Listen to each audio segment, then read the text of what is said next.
Well, hey guys, good evening. How are you? It's good to see you. It's good to be seen by you. I, of course, am Bill Sylvie. I am the Dungeon Delver, and welcome to my channel. If you're one of the two people who has subscribed over the course of this week, thank you. Thank you very much. I really appreciate it. This is normally not our modus operandi for a Friday evening. We typically we will play something on a Friday evening, and tonight's not that night. I am down a player, and I thought, it's a really deadly module, Expedition to the Barrier Peaks, and I didn't feel like running a player character myself and running all the wacky and wild encounters that can happen in Expedition to the Barrier Peaks. So and plus some of my play one of my players was feeling kind of so we decided instead that we would just kind of just chill tonight. And so here I am late on a Friday evening, and here you guys are, 27 of you beautiful people watching in the live chat. So if you haven't done so already, if you would please click the subscribe button and click the bell icon for notifications, and you can find out all about the fun stuff that we do right here on this show. So let me just say hello out there to Mike Super Monkey Collider. Let's see. PD Pete, good to see you too. Who else is out there? Canadian Ollie Man.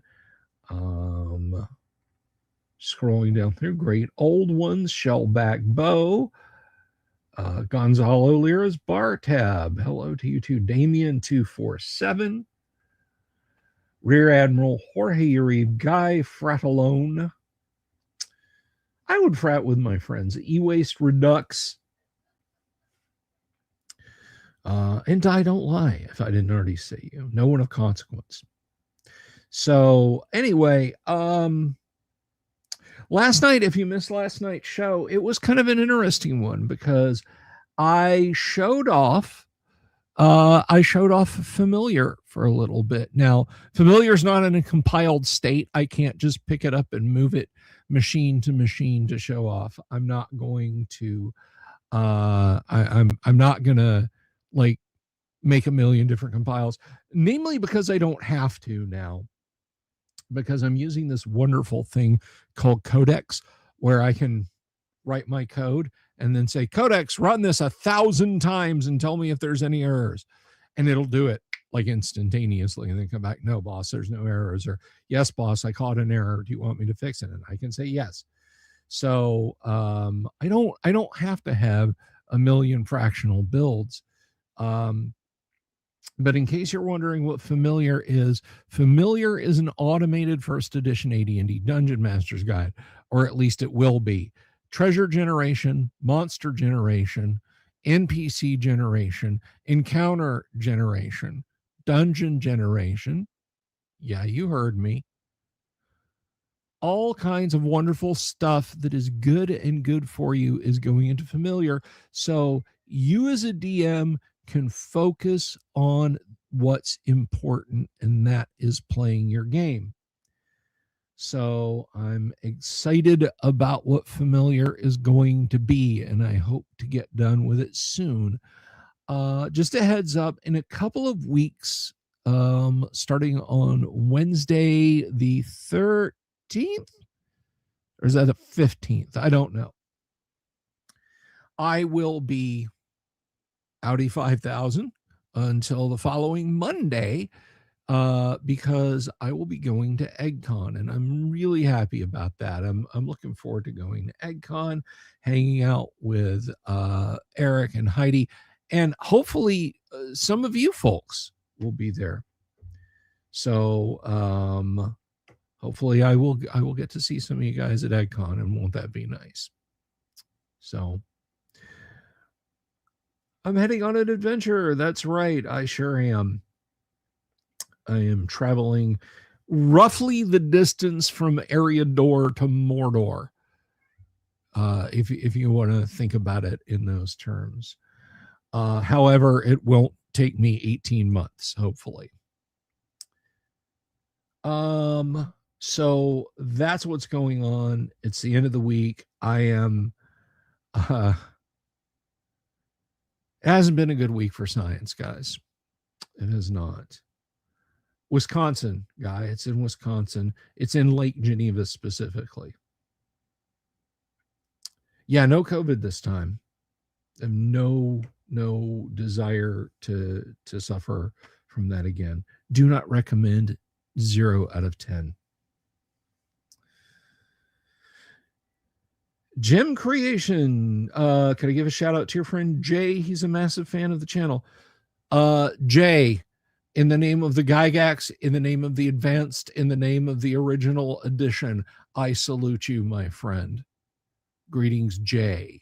That's a shout out to Jay. But anyway, so that like I said, it hasn't been a fine day for science. The past 72 hours have been kind of mentally taxing, and I've I don't know, I've come close to throwing in the towel on some things. Not unfamiliar. Don't worry, that's not what's got me down. I'm not going to. It's just kind of mentally exhausting when I do everything in my power to get YouTube to pick me, to put me in circulation so you guys can see my videos, and it's doing it less and less and less and less. I remember Hee Haw. Hee Haw was the American Sabado Gigante. There's some good musicians on Hee Haw. Get Johnny Cash on there, man. Merle Haggard, Merle Travis.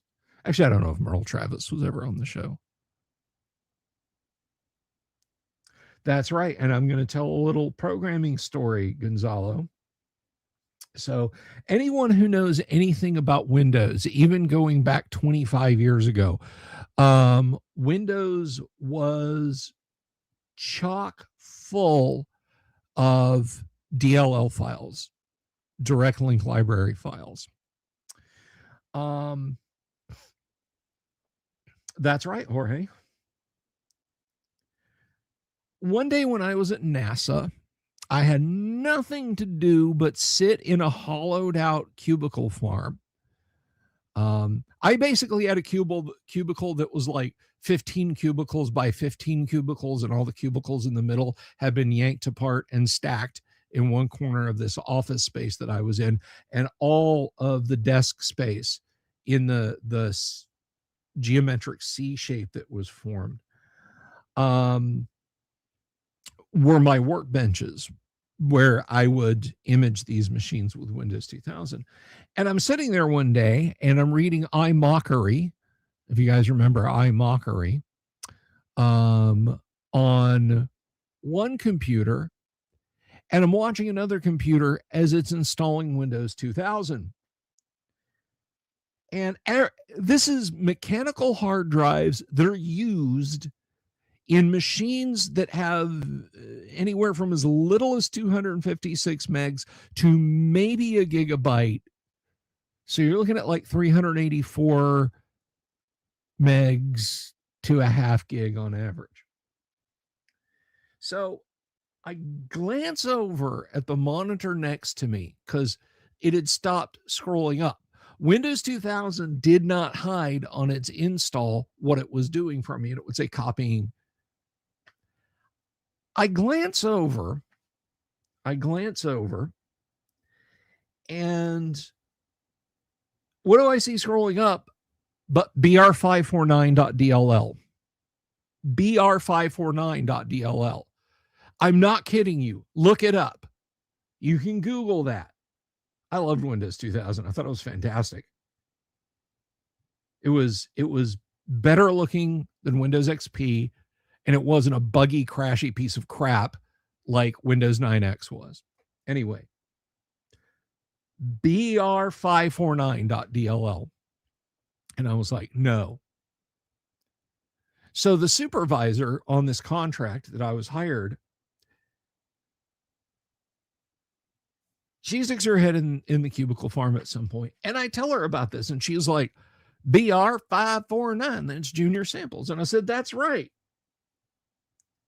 Junior Samples, because I grew up watching Hee Haw. So I looked on Alta Vista. Guys, this was 2002. I looked on Alta Vista, and wouldn't you know it, BR549.dll is a DLL that handles machine to server communication for reporting Windows errors. Call BR549. Somebody in Redmond was a Hee Haw fan. Brother Anselm, yes, it was supposed to be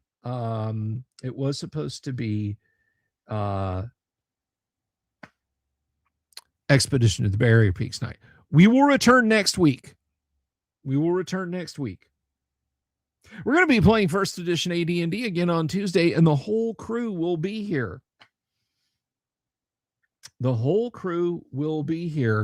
And I'm also excited about that. We'll have the entire Tuesday crew, the entire Friday crew. So I just thought you guys would like to know that.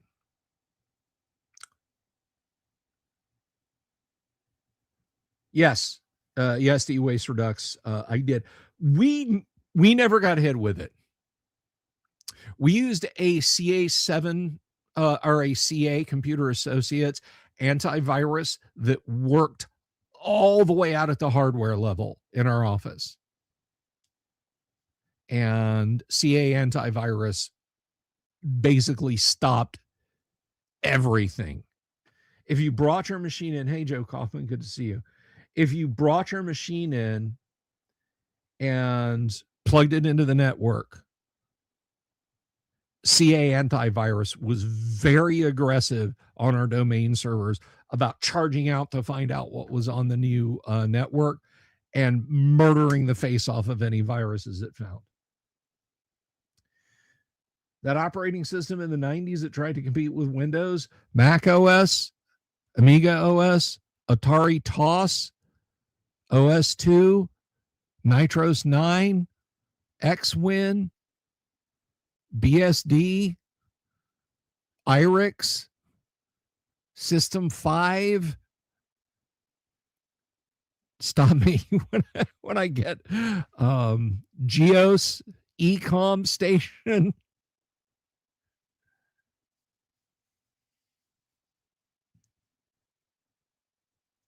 Have I talked to Stormberg about meal plan at EggCon? No, I haven't.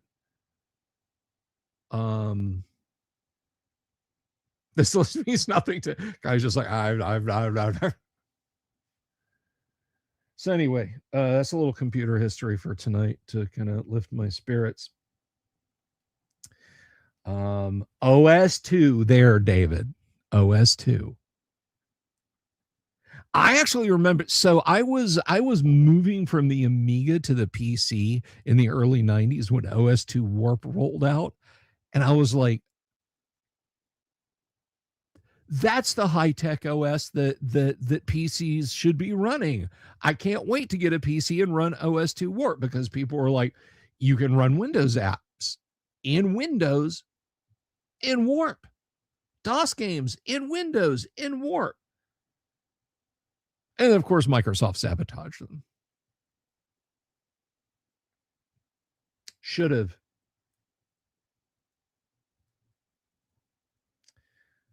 But anyway, so something came up today. I was honestly and truly, I want to make one thing clear real quick, Edgelord King. I was not an Amigoid. I was not one of those people who was like, you know, It's the bestest OS in the entire world. Why isn't everyone using it? It had shortcomings. It did a lot of stuff. Like, it did multimedia before Microsoft knew what they wanted when they said multimedia. It really was a multimedia PC before there were multimedia PCs. But that's another discussion for another time. No, this is D&D related. So, as you guys may or may not know, there's a young feller who designed 5th edition, and his name's Mike Mearls. And I wanted to read this to you guys, and I wanted to express my distaste for this. This was over on X.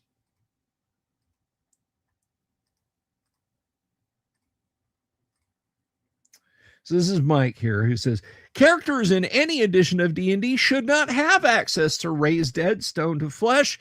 I think he meant flesh to stone. Or no, stone to flesh. Sure. Remove curse or any magic that allows them to counter permanent conditions. The characters should need alliances with temples, sages, alchemists, and rely on them to counter such effects. I'm on X. Mike, I'm on X. I'm of value. This is objectively a bad take. This is objectively a bad take.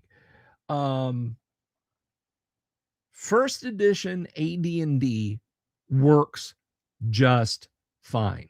First edition AD&D works just fine. It works exceptionally well. In fact, let me express why Mike said this, at the risk of putting words in Mike Mearls' mouth.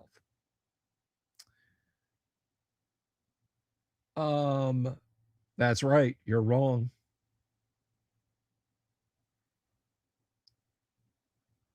Joe, I'll be at EdCon. It's hard boiled. I may have to watch that movie on the flight up there.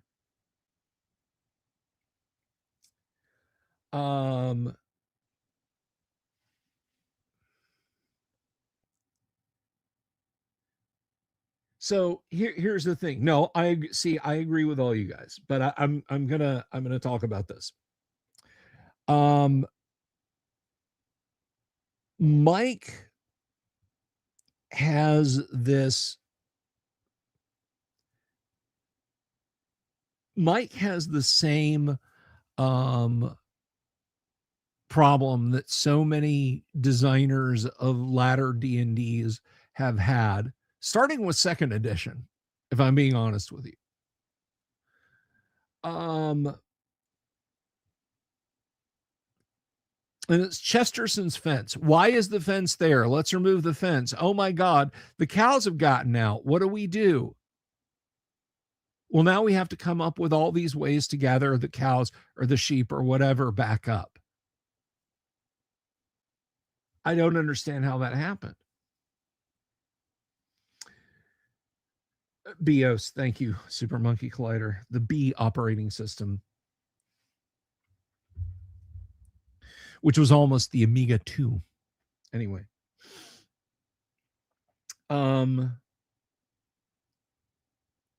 Mike and all of the designers before him did this thing.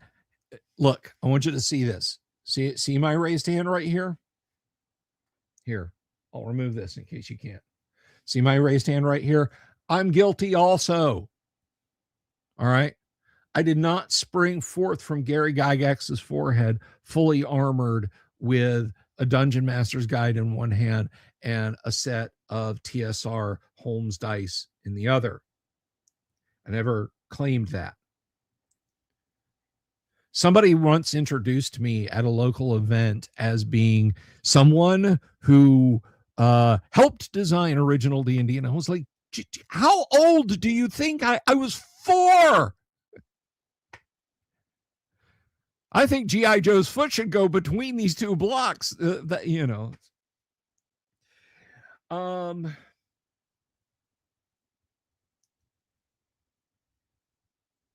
But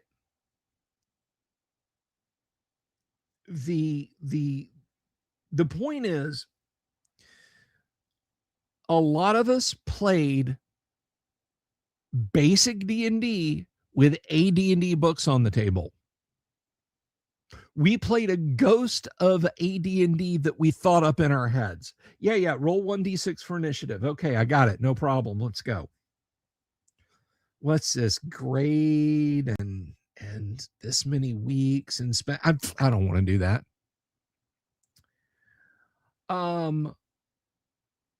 We tossed out stuff that we didn't understand or we thought was dumb or whatever. We didn't have the benefit of hindsight in 1983. We wanted to spend 4 or 5 hours on a Saturday killing goblins and taking their stuff. We didn't get going with a lot of the more nuanced facets of AD&D as kids. Bring in the Chesterton's Fence issue.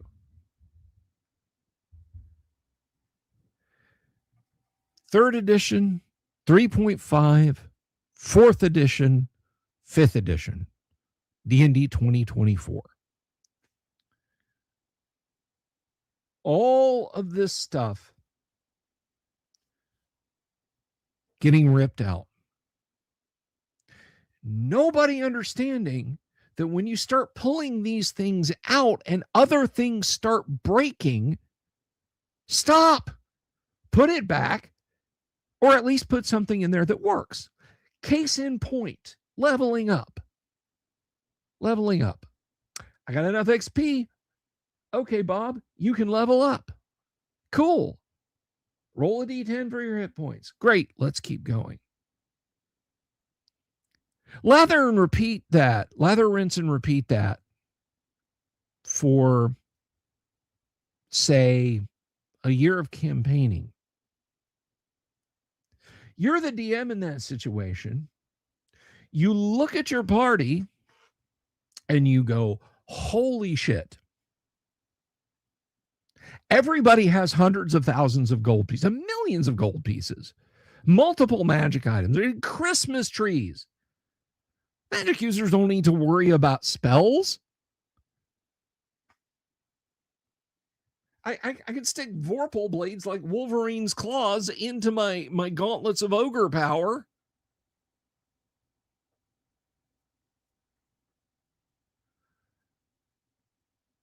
Yes, David. I do. I currently do. Can't see where my hand is when your phone is in your pocket because your hands are full at the store. That they can't carry. That's only if you're paying attention to encumbrance rules. Again, another one of those old Chesterton's fences. Things that the design, go look at all the designers of third, fourth, fifth edition. They are Gen X kids. A bag of Holden Caulfield. Doesn't actually work. It's just phonies.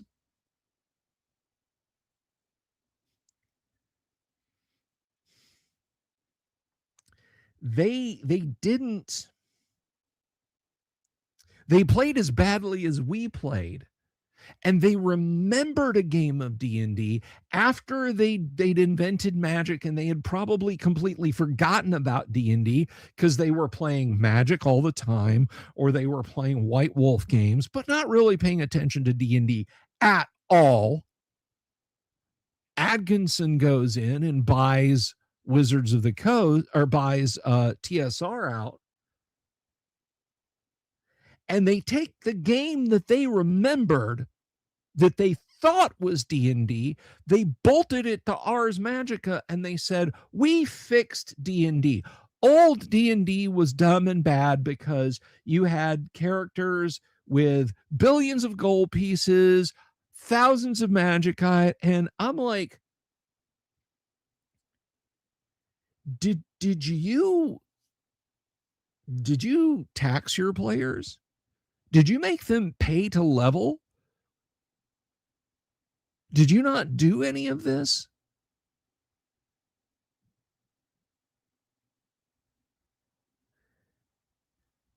And now we come back to Merle's statement. Guy is obsessed about those coins that they can't carry. This is the statement of someone who removed a fence and he didn't understand it.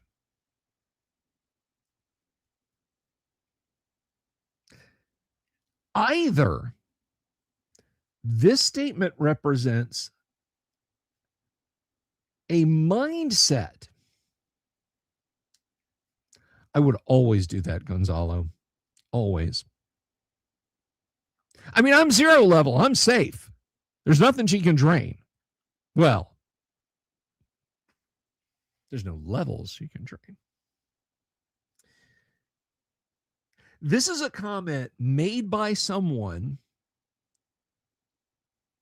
who never went back and looked at first edition and saw exactly how difficult it is to cast Raise Dead. Resurrection is bonkers level. You got to be like a 17th level cleric. And oh, by the way, if your wisdom is not 18, good luck.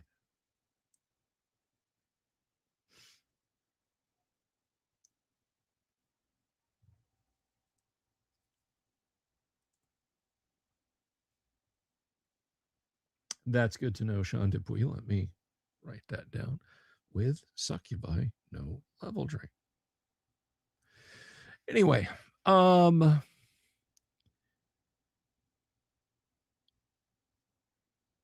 this is that mindset. Hey, Doc Flamingo, thank you. Thank you, brother. 28 months.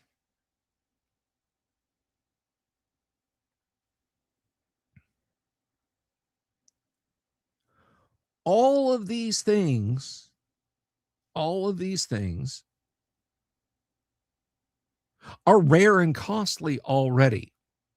Mike played a D&D that he remembered.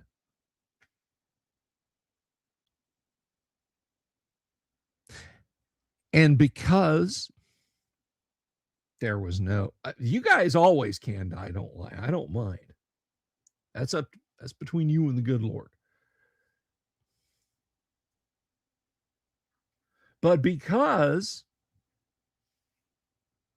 the D&D that Mike Merles played was we level up instantly. We just keep all of our money. We keep all of our magic items because we don't need any money.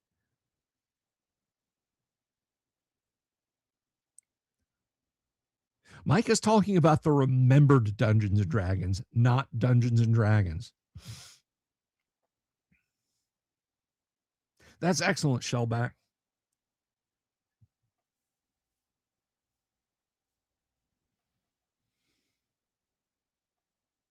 All of this stuff that he claims to want, Mike, it's already there.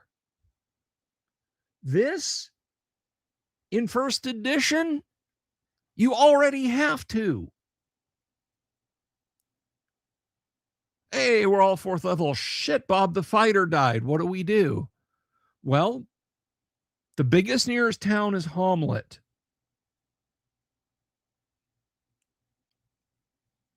We could maybe take 2 weeks to go to Greyhawk or a month to try and make it to Greyhawk, City of. Or Divers, heaven help us. And by then, Bob could have just rolled up a new character anyway.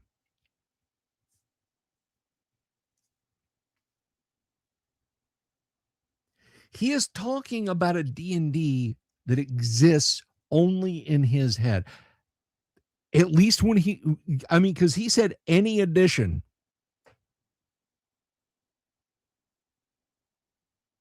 But he has imagined this idea that at least in first and second and basic and original D&D, the people were just doing that because he was an adolescent when he played, and that's how they did, because that's how we all did.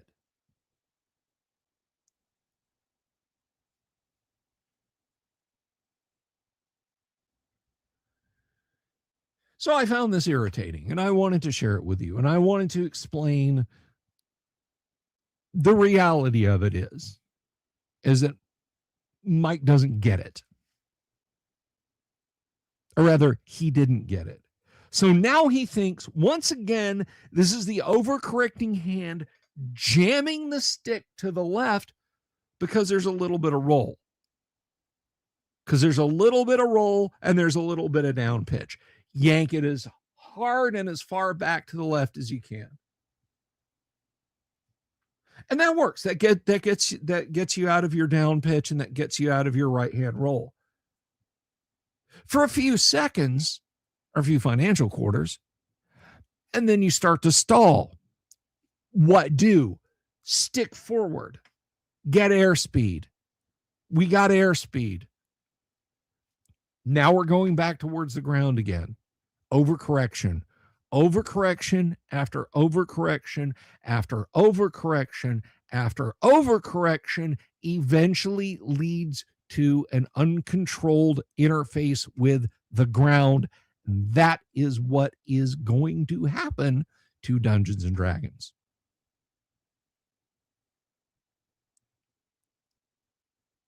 Thank you, Mike.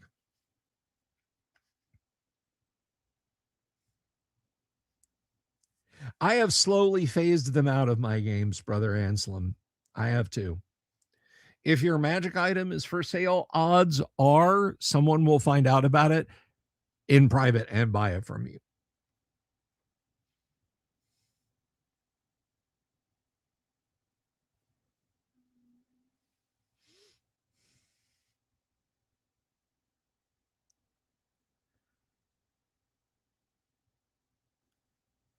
So that's that. I just wanted to kind of get that off my chest. I wanted to address that because Merle's, I think maybe his heart's in the right place, but he's definitely not doing it right. And one thing I will have is alchemists who will make potions. If you bring them stuff, they'll make potions for you. I'm okay with that. But do I feel like it's off my chest? Mike was talking there about altitude pull up earlier. I gotta relate this story. I want what I'm about to say to be true so bad. I can taste it.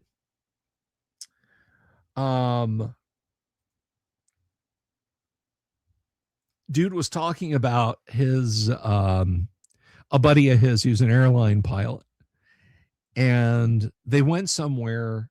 They were driving somewhere, picking somebody up one night. They're sitting there, and he's like, "Hey, do you mind if I just do you mind if I wait here for you?" And he's like, "No, okay, leave the card so I can listen to leave the key fob so I can listen to stereo, no problem." So he goes in, and dude hops on his entertainment center and adds his phone to Bluetooth. And they pull out onto the road after he's done whatever in the house, and they get going for a little bit, and the guy flips to his phone and goes straight to a caution terrain bitching Betty warning, now playing through the car's audio system. Caution terrain. He said the dude about ran off the road and just about threw him out of the car. But can you imagine that? You're a professional pilot and you're just driving along and suddenly your stereo is like, caution, terrain, caution, terrain. You wet your damn pants.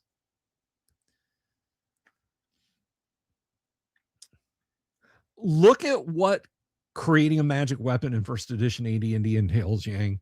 That guy's not going to be doing that all the time. He can lose a point of con every time he permanences a magic weapon. Your magic shops only sell curse time. There's the quote of the night. Hey, this is an awesome ring. What does it do? It increases your strength. Well, I feel strong already. Also, it's a ring of contrariness. No, it isn't. Doc Flamingo, thank you. Speaking of crashing planes, litho breaking is the most hilarious, pointless euphemism in history. Litho breaking.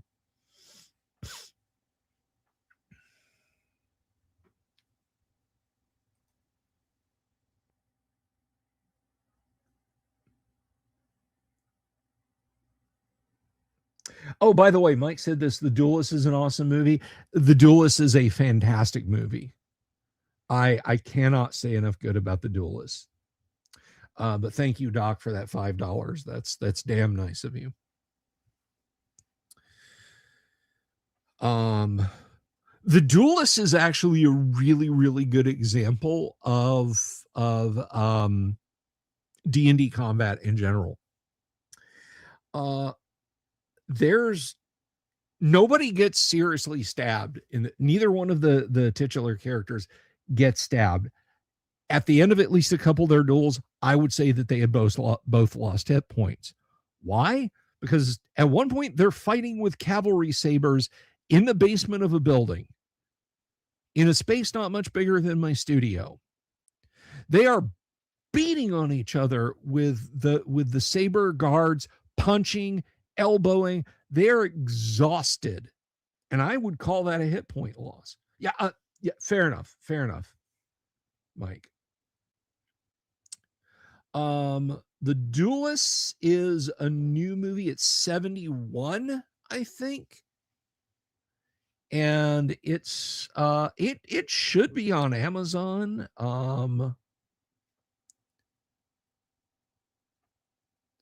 But it's a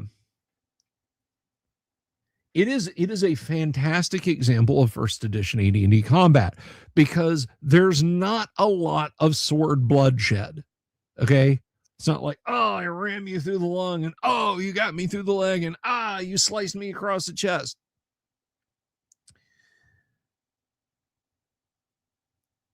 The Duelist is a great movie based on actual idiots as well. Well, yeah, you know.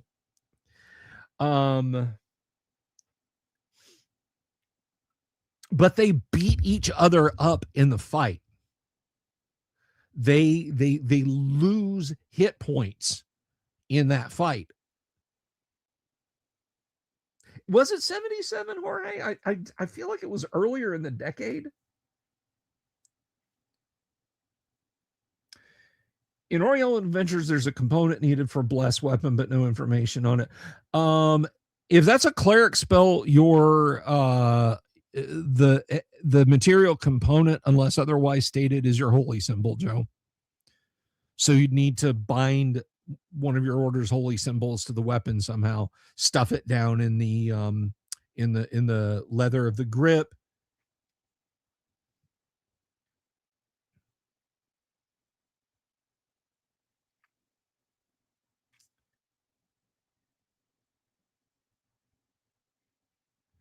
Brother Anselm says, love-hate training rules. When we learned how to swim as kids, we arguably leveled up right then and there at that exact moment. We didn't have to go training to learn how to swim again.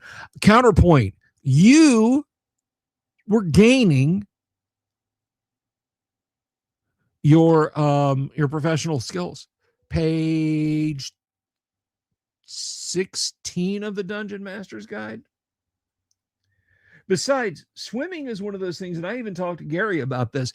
It's presumed that your character in D&D can swim, climb a tree, make a snare for small game, that sort of thing. 75. Okay, we were bracketing it, guys. We were bracketing it. Barry Lyndon is phenomenal, especially when you find out how Kubrick I want to film this scene. Cool. I want to film this scene with this kind of soft lighting. We'll work on the lighting. No. With the candlelight that they would have actually had. Stan, they don't make film cameras that do that. Bullshit. NASA does because they film dim stars. Stan? You're Stanley Kubrick. Okay. And so we got Barry Lyndon with candlelight filmed scenes, and they look sumptuous.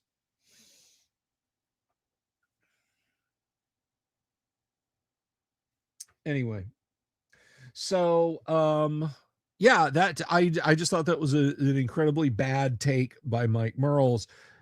Well, no, it was an ignorant take by Mike Mearls. And ignorance is just, I mean, there's plenty I'm ignorant of. There's stuff that like about the stopping and starting of the human heart in an emergency situation. I thought I understood. What I don't know could fill volumes and does, in fact. I'm ignorant of it. I haven't gone and read.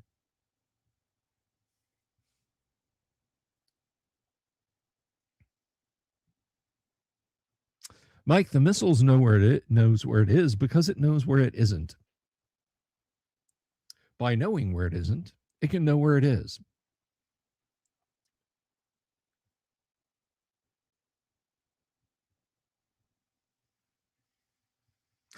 Okay. The leveling happened while doing it. You didn't have to go train to learn what you just learned. That being swimming, tough mechanic, always right. See, I respectfully, I'm not trying to get up in your grill about this because I see where you're coming from, but I see something like, I want to know how to kill monsters better. I want to know how to memorize more power in my brain to better get. That's a little bit more intensive.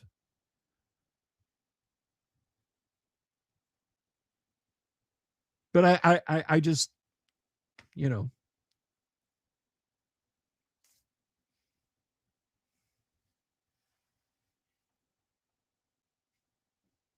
Where do I stand on reading?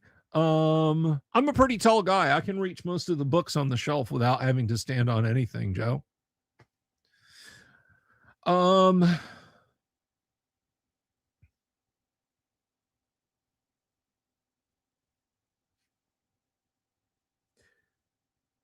But I do very much see where you're coming from, Brother Anselm. I just I look at it as one of those things that it's a bit more gamist, but I'm okay with it. One thing that I do emphasize to DMs who say, look, I want to ditch training, is cut your gold down by 90% then.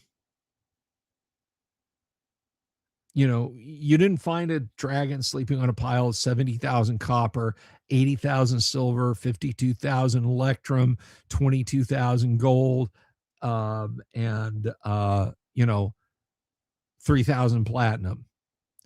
Slice all those numbers by 90%. That's the treasure you got.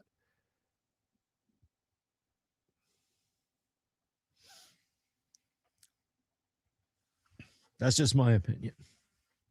I mean, I don't think it necessarily has to exist only as a gold sink.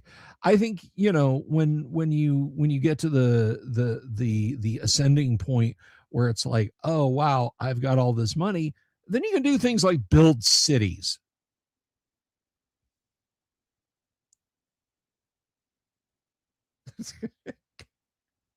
Guy, do you just have that bound to a macro?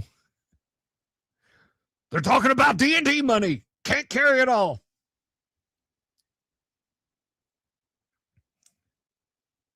Damien says, I'm a 3.5 Pathfinder fan. That's okay. We like you anyway, Damien. Yes, when Pullo finds the wagon of gold. How many XP did Titus Pullo get for that?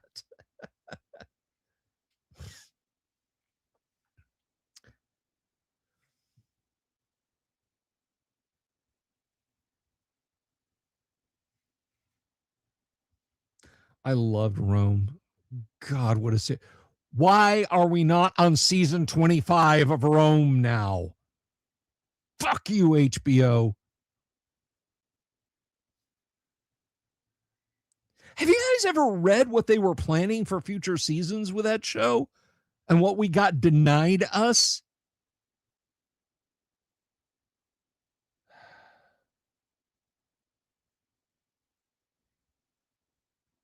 Yeah. Well,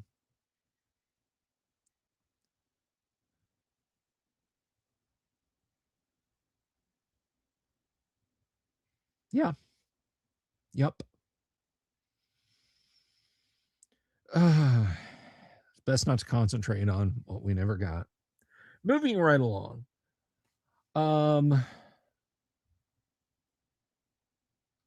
I do want to thank everybody who is currently logged in right now and what logged in. What is I hope you all connected your Hayes modems tonight.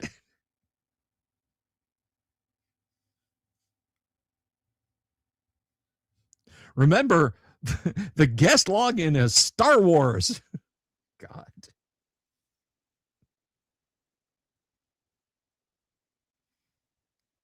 They could have followed through to like the year 700.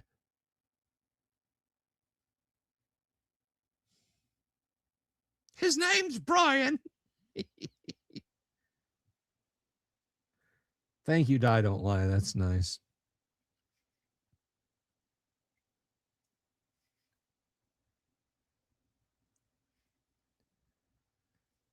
I love it when I start waxing about first ed and people will say, hell yeah, brother, Pathfinder 1E. And I'm like, get your fucking hand off my shoulder.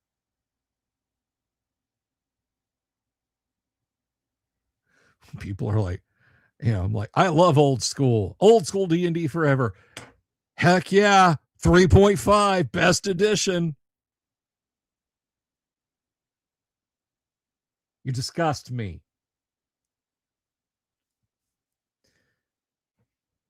Hey, poor orc child. Yes, for many of you, statistically speaking, with there being 68 of you guys, we don't have the nice number anymore. That's a shame. Oh, no, there we go. It just popped back up to nice. But statistically speaking, today is the last day for one of you to have all their fingers. So please be careful.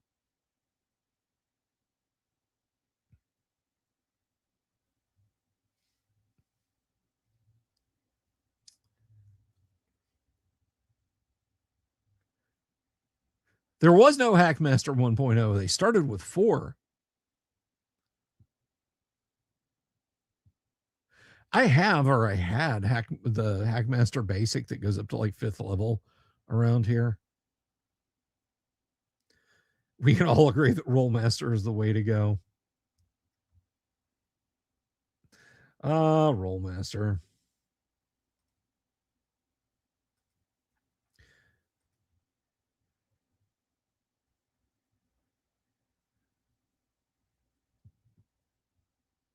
Let's see. I can't. Never mind. Jolly announced a reissue of Hackmaster the other day. 4th ed, or are they just pressing ahead with 5e?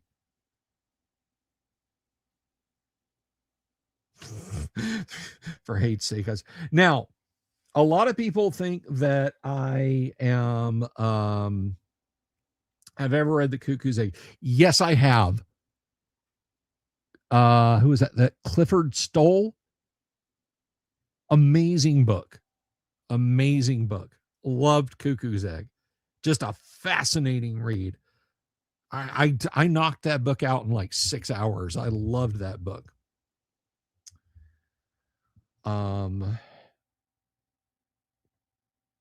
Not Clifford Stoll, was it? Oh, it was Clifford Stoll. Okay. But yeah, really good book. I always get Clifford Stoll and Richard Stallman's names like crossed in my head. Now, I always feel like I have to qualify this. Will I ever do a top 10 fantasy novels one day? I mean, I kind of have, but yeah, I mean, yeah. Anyway, I do not bag on fifth edition Unduly or third edition Unduly. I played several years of 3.5. I did. Then I convinced the group to start playing AD&D again, and we did AD&D for a really long time. I play tested 5e. I played a little bit of 2e, not a huge amount. And all the 2e DMs that I ever played with were like, we just mix and match.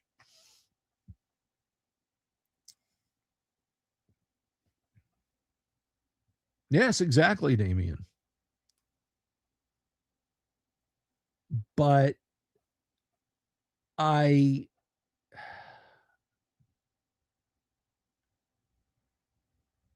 when did they quit calling them modules? Probably around 2000 when they stopped really making them. I think it was in 4e, maybe even 3e, when they started calling them like adventure paths. You know, you buy a stack of hardback books just to get through an adventure. Gary did not write a novel to Tomb of Horrors. That was someone else. There were a few people who tackled the classic modules. Rue Emerson, Paul Kidd, I think, were a couple. Hackmaster 25. It's not updating the original, not entirely. Okay. Anyway, so I played a lot of 3 and 3.5. I know wherefore my complaints cometh. It was not just like, it's new and I don't like it because it's not old. No. I played it. I saw where the holes were. Same with 5th ed. I have played every edition of D&D.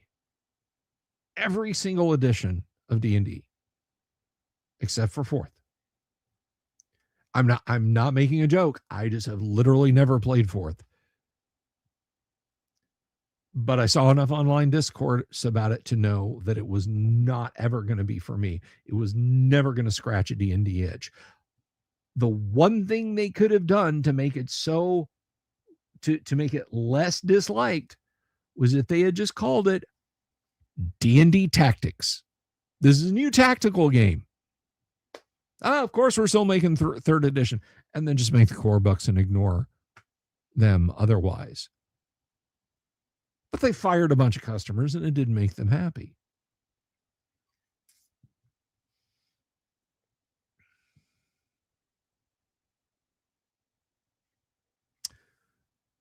Anyway, as far as my the board game, yeah.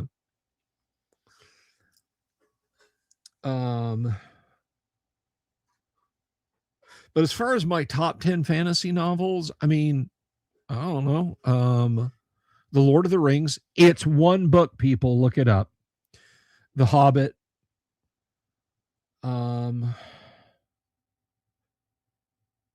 See, I got to be fair and say, because there's never been a single omnibus edition of the 500 Grain Monster stories. Same with Conan. Like, here's all of them. Same with H.P. Lovecraft. We just got to talk about single works. So we've got 3. Silmarillion, Hobbit, Lord of the Rings. Okay, so there's 3 of them. 3 Hearts and 3 Lions. That's 4. The High Crusade. That's 5. A Midsummer's Tempest, that's 6.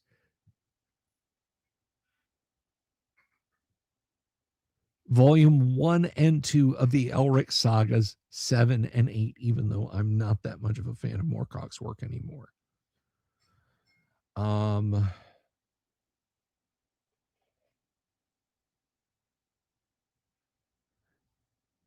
A Princess of Mars, 9, and The Mastermind of Mars, 10.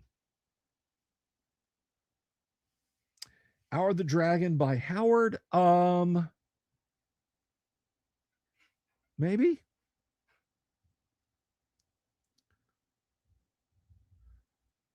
Hey, Escape Velocity. Did I not say 3 Hearts and 3 Lions? I thought I said 3 Hearts and 3 Lions. If I didn't, set aside A Midsummer's Tempest and put 3 Hearts and 3 Lions in there.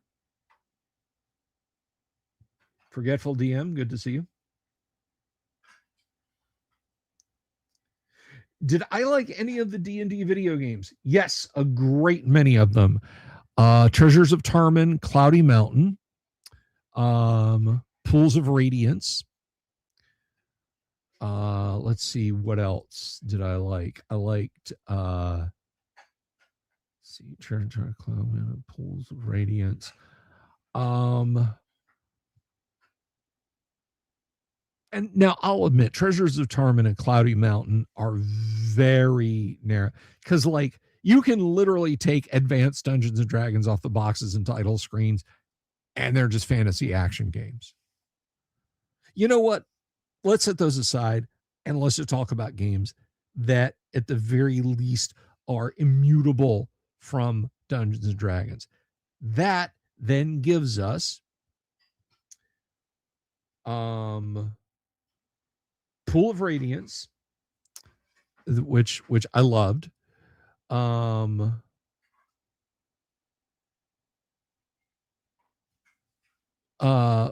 Baldur's Gate, Tales from the Sword Coast. What else was in there?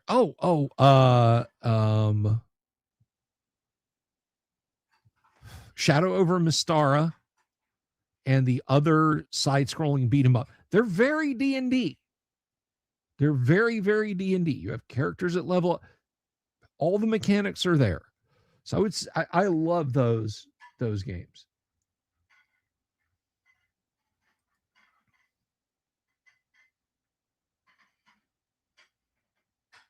Now, Dream Quest of Unknown Kadath is that is a mood. That is a mood. It's like there's no dialogue until you get to the last 4 pages of the book. Everybody lumps it in with Lovecraftian horror. I don't think it's horrible at all. I think it's wonderful. I think it's Baroque. I think it's rich storytelling. Is there spooky stuff? Yes, but there's spooky stuff mentioned in an ancillary way. You don't feel like the protagonist is going mad or about to be eaten by something. It has, in my opinion, a very uplifting ending. That the lost place that you quest for is the thing that you long for, the exotic place that can just be home. You just got to look at it through the right set of eyes. I love the Dream Quest of Unknown Kadath for that. It's one of those things that I would like to imagine that Lovecraft and Tolkien could have sat down and discussed civilly. Yeah, no, it's not a sword and daring do kind of fantasy novel. Now, I have heard Silver Bardiche, let me put a pin in that for a second. That's not what I meant to do. That Tolkien, was it Lynn Carter or L. Sprague de Camp? I can't remember. Met Tolkien and gave him some Conan stories, and that the professor found them to be okay. Like he found them to be enjoyable, or at least he said they were enjoyable. And Tolkien was not like, he would absolutely voice his opinion on things. Like he was terribly critical of one of his best friend's writings. And of course, that's C.S. Lewis. So I don't think he would have put that out there.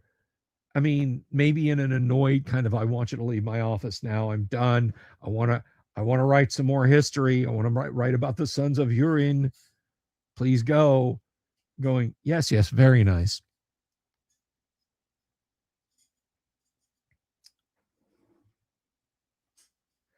But anyway, I want to mention this because Silver Bardiche brought this up. Okay, DeCamp gave it to Tolkien. He only liked the Robert E. Howard story. Oh my God. Okay. I'm 6 steps removed from J.R.R. Tolkien, guys. Hear me out. I knew Gary. All right. Gary knew Fritz Leiber. Fritz Leiber knew HPL. HPL knew Howard. Howard knew DeCamp. DeCamp knew Tolkien. Wow.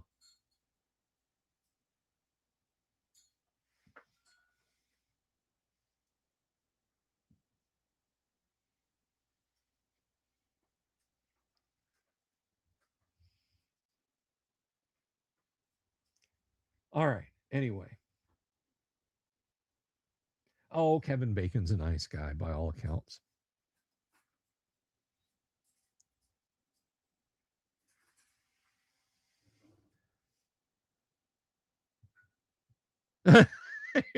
One Clark Ashton Smith story he read was disgusting.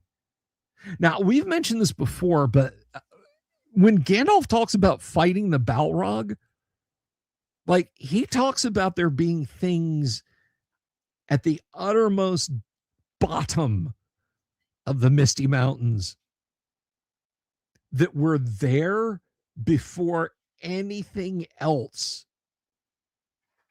Like cosmic horrors that he won't talk about. Well, he doesn't say cosmic, but horrors that he won't talk about. I don't know, guys. I think that's that, stuff that was there before God even. I think that's pretty Lovecraftian myself. Anyway. Speaking of Lovecraftian horror, Silver Bardiche said, currently reading House of Leaves, your mind may not survive. Silver Bardiche, I'm going to say something that will get me in a lot of trouble. But I'm going to go ahead.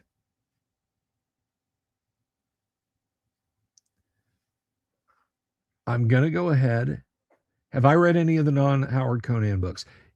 Yes, I read some by Robert Jordan, and they were bad. I did not like them. Okay. You will have to find this stuff on the Internet Archive, unfortunately. But if you haven't read it, in my opinion, a better story along those lines is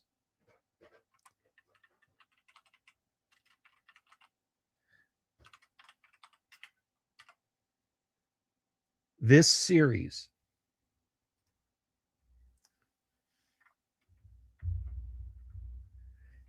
I don't say this about a lot of horror. The number of books I've read that are genuinely scary, I can count on one hand and have fingers left over. And by the way, in case you're curious, the novelization of the Amityville Horror, I'll get back to that in a second. The novelization of The Shining and the novelization of The Exorcist.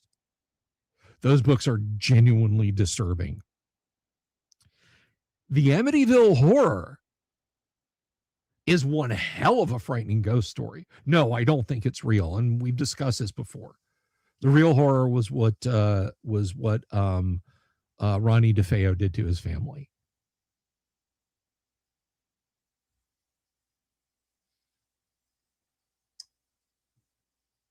This story right here, this series of stories makes my skin crawl.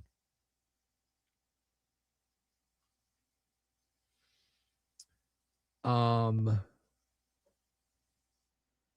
problem is 3 or 4 pieces of it are scattered across the web, and they only exist in archival form.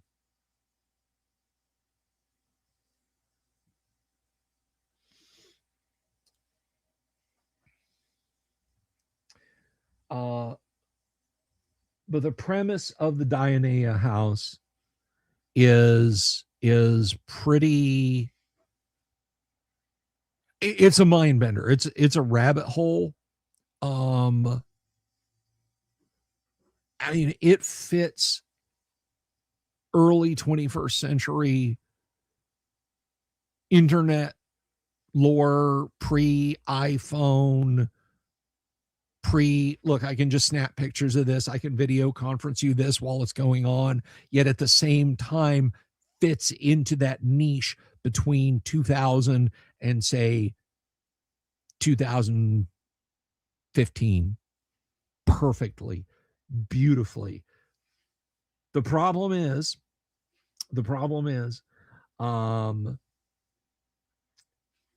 the main website only exists on archive.org anymore. You've got to find it on the Internet Archive.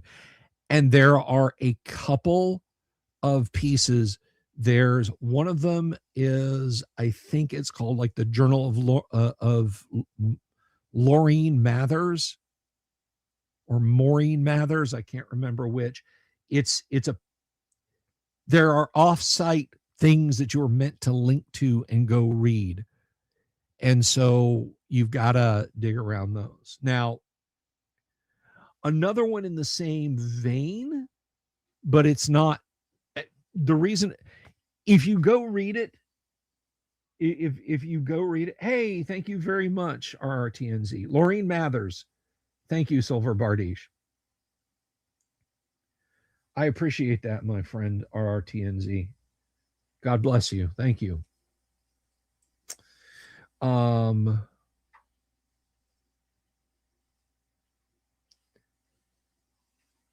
But the reason when you had said the Diana, when you had said House of Leaves, people told me, because I was like, hey, should I read House of Leaves? I'm told it's pretty creepy, pretty mind bending, and a couple of people said, look, go read the Dionea House. It's like it's not like a brain rot kind of level of ADHD attention span stuff. It's just a kind of a better story. And now we get into arguably my favorite horror story of all time, and that is Ted the Caver, which I read at about the same time.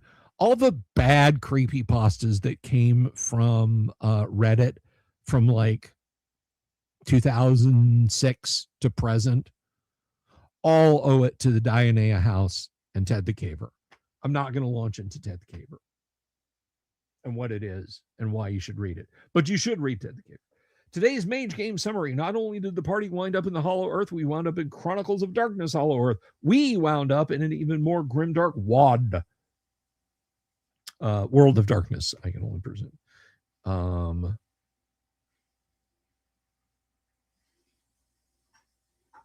World of Darkness is always one of those that left me scratching my head. So you've got mummies, Draculas, Wolfmans,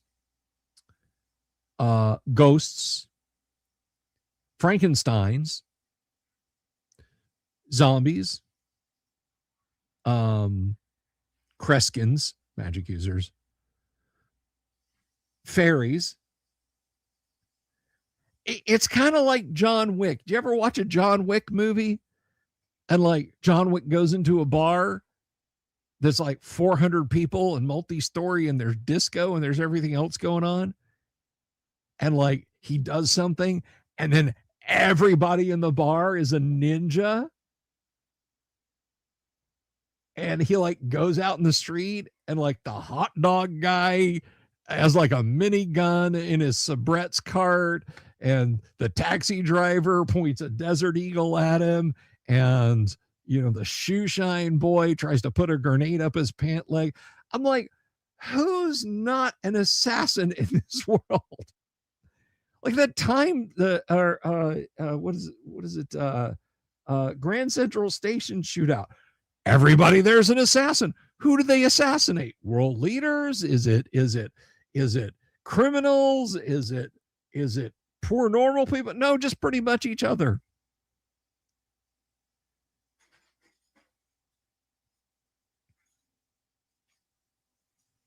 So in the world of darkness, if you've got all of those factions, there's like 25 normal people huddled together in a house. Order food, but for God's sake, don't let the guy come in to sign his tip. Don't invite him in.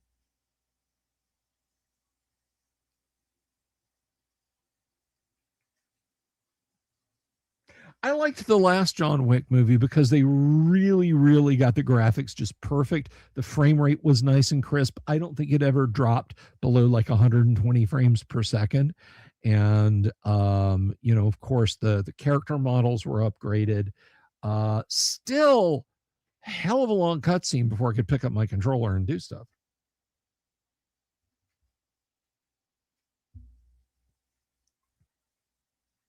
Do you see what I did there? World of Darkness for normies, just like, all right, what do you do? My character will have to spend a pip to avoid hunger. Oh, roll it. Oh, you botched. You must go to the deli and get a bite to eat. No.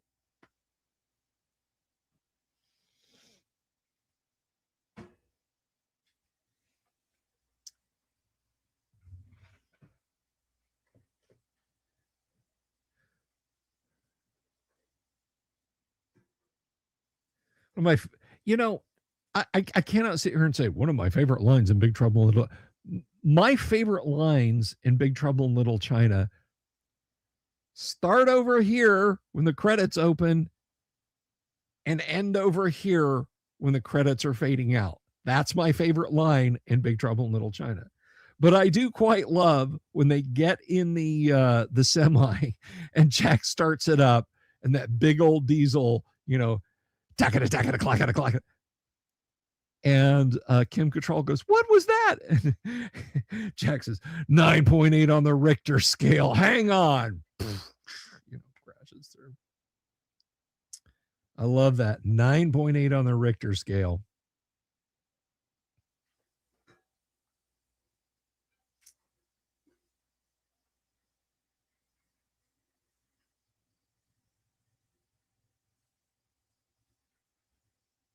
I did play a little bit. Yes, sir. The check is in the mail. I did play a little bit of World of Darkness games every now and again. We started trying to play Exalted once, and I mean, a storyteller system, and people have said it tacitly links to World of Dark. I don't know. If it does, then add that to the enormous list of factions that I just went down. Weebs.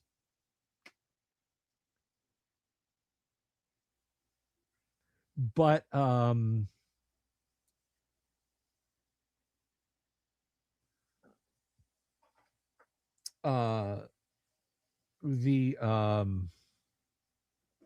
what was I talking about? Oh, right. Yeah, we tried to play, and it was just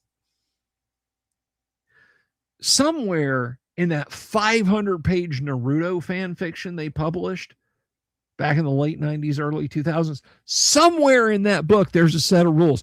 I couldn't find the fucking things. I looked, I read it. I was like, okay, Hearthstone, what's that? I could feel my IQ dropping as I was trying to read about it. We actually ended up using Hero System. Just all the lore of, I keep gesturing over here. I've got the Exalted rulebook over there. Just all the lore, but None of those stupid rules. Just did not want.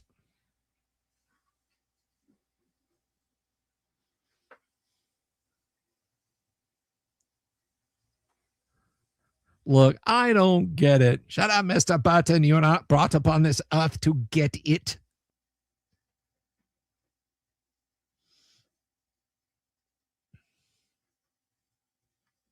Imagine. No, I just, that's just like lose all your sanity. If I'm ever game mastering and the rules run out, go back to the DMG. If I'm ever game mastering, when the Dungeon Delver streamed, it was the greatest day in the existence of your YouTube watching. For me, it was Tuesday.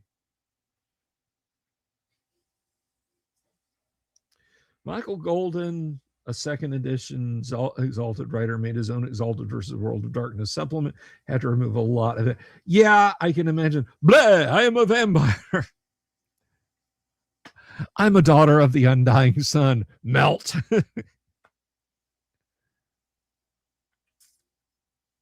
I love that North of the Rockies. Inspired you to create a spell called Black Blood of the Earth. You mean oil?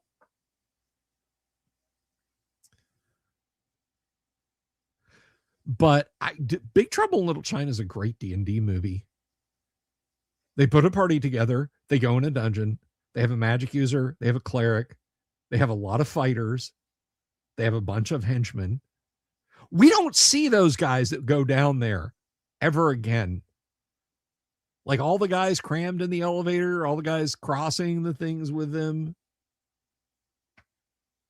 You're welcome, Silver Bardiche. Enjoy. There you go, North of the Rockies. That is correct. And who comes out?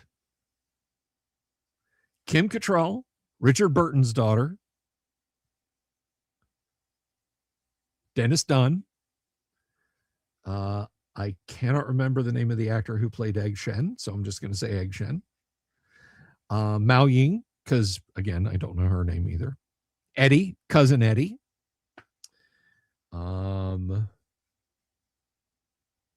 And, of course, Jack Burton, you know.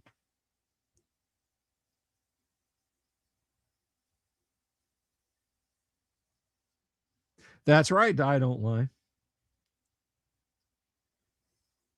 But yeah, all these guys pour in. Main characters come out.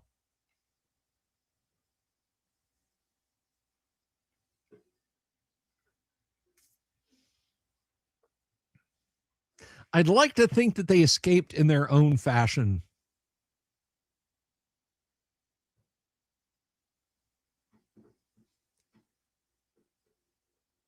How do I stock dungeons of my own design? Look at my modules to see how I do that.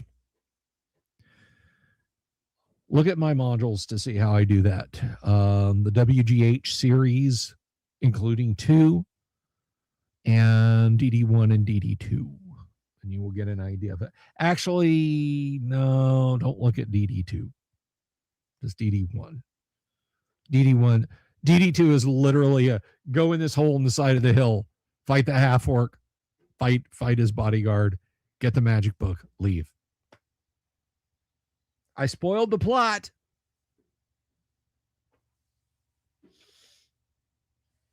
You like second edition? I don't even know what edition we had. Excuse me. You need the phone. Hello? You don't say. You don't say. You don't say. Well, goodbye.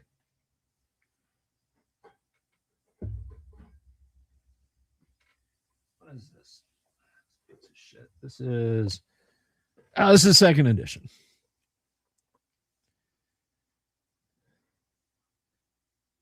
He didn't say.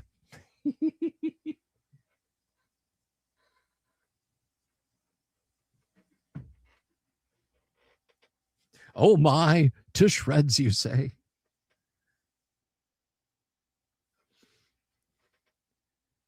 Gonna reactivate your PayPal just for this. You're gonna reactivate what?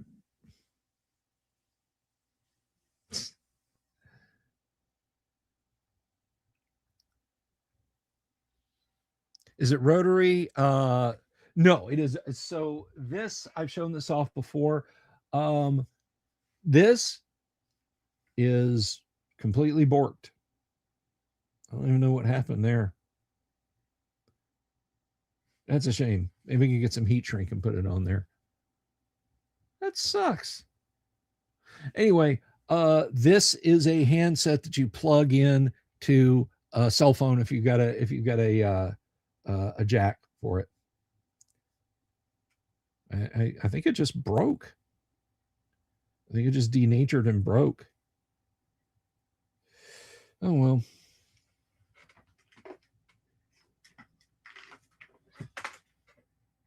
Dang.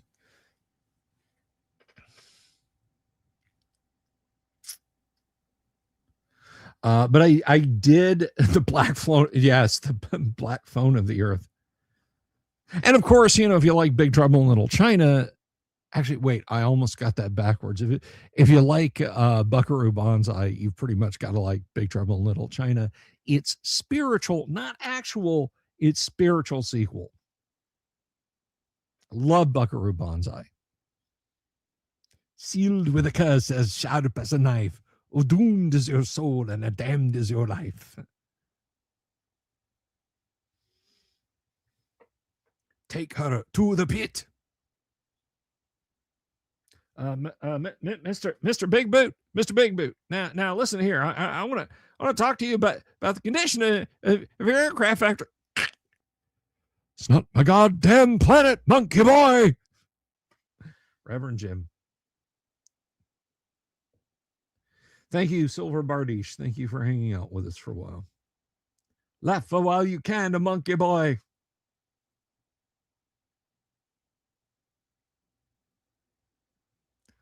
Shut up, John Big Booty. You're the worst coward I ever know.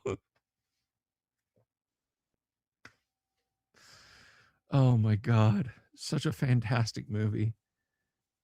That's a top secret. So, Big Trouble in Little China is a D&D game. Buckaroo Banzai is a top secret game. If we have to constrain ourselves to TSR games. Do you guys see that Merle Rasmussen has re-released Top Secret? He has it all to himself.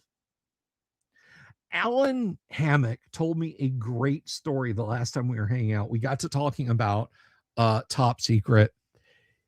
And Top Secret is one of those games that draws so heavily from earlier game styles.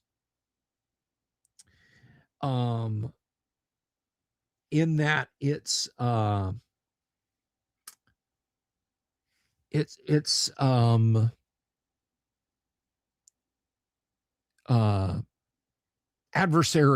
That's the word I was looking for. It's adversarial. And you can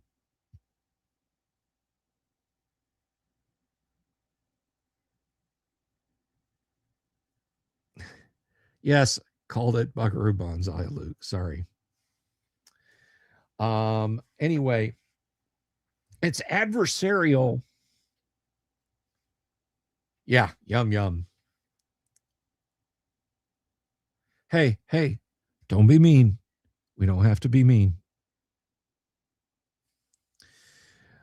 And Alan Hammock told me he kept winning their games of Top Secret at the TSR offices, and it drove everyone nuts.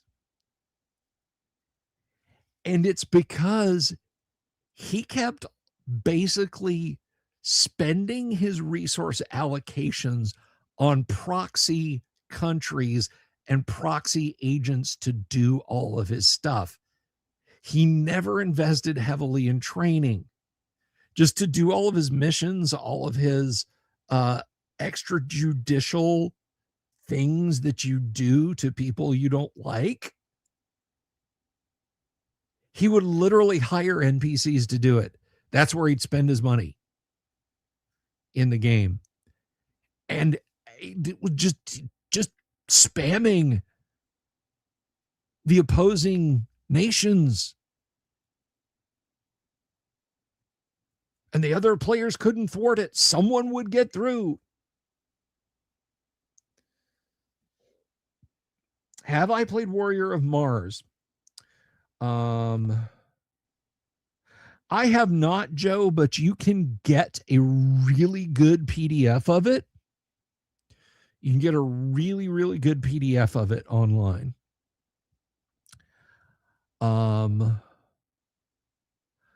I may print myself one up because now that I've got a methodology of printing them, I may create myself a copy of Warriors of Mars. He was playing Domain while the rest were dungeon delving. Good way to put it.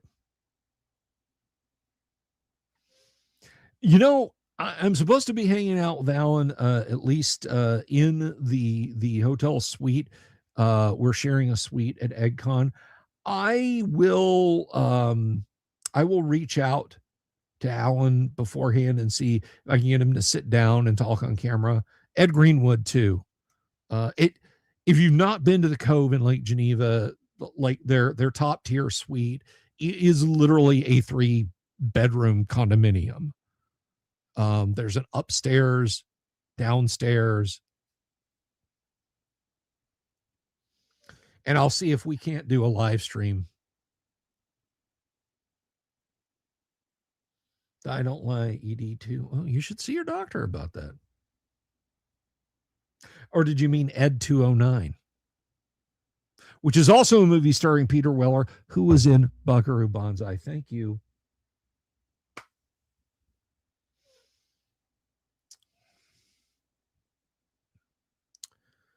So I didn't get much work done on Familiar today.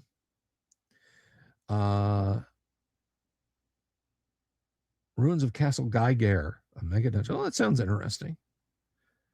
Ask Ed about Undermountain. You know, you guys can ask that because I'm going to live stream if they want to hop on a live stream with me for a few minutes. I got scooped by Emmy. Oh, I love Emmy. That's wonderful. I'm so glad she did. And by all accounts, Ed is a very approachable dude. But where the hell was I?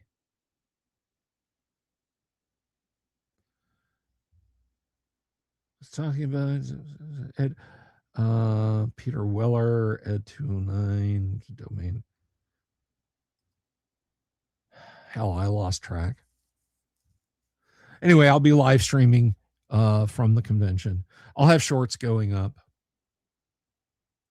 I don't want to know that, Luke. I don't want to know that. I don't want to talk to him about that. I don't want to know about how his gods and goddesses when they carry children, they get all over pregnant rather than just carrying it right to it. I don't want to know. I don't want to know. The modules I said to check out. What modules? My modules? Yeah, I'll type them in the chat.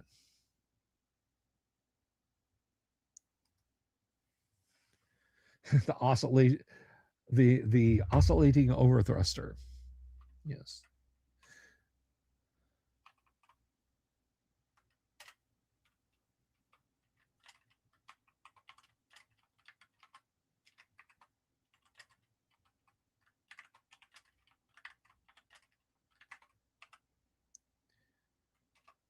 There you go. That's the list. Oh, you can't find. Okay. All right. So.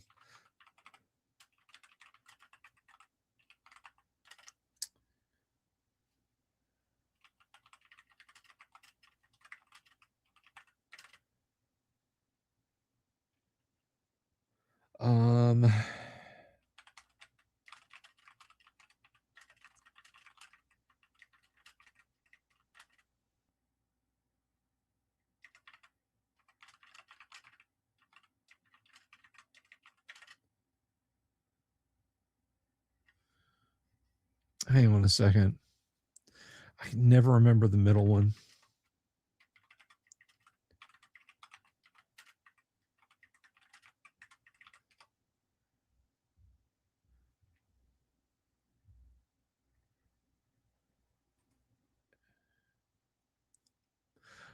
Holy shnikes. Someone... I have an extensive page on RPG Geek. Who did this? Anyway, here.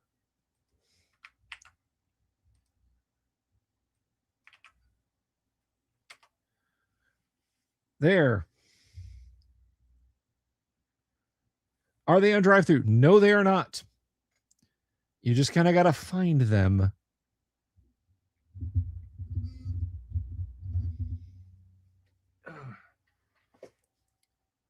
Oh my, Luke has the vapors. Sorry, Luke. I hope you feel better.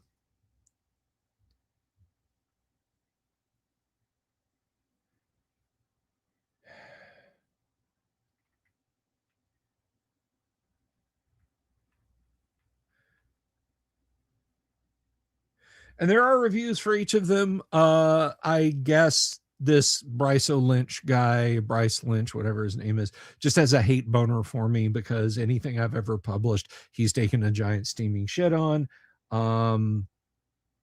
So I honestly, he may have been the one that put this up there. So.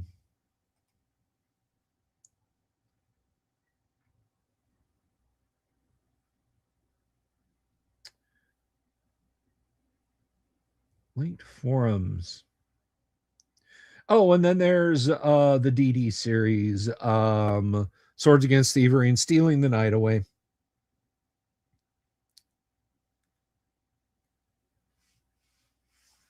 So there you go. And by the way, if you check the dates on almost all of those, or well, half of those, I'll say half of those. If you look at the writing on all of those are all written well before the OSR allegedly came into being.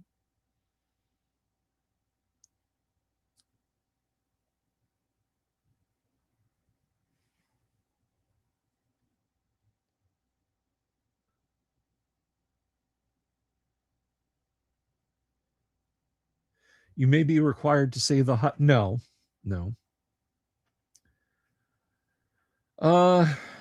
Anyhow, I have a fan. One person, Chris Abbott, is my fan.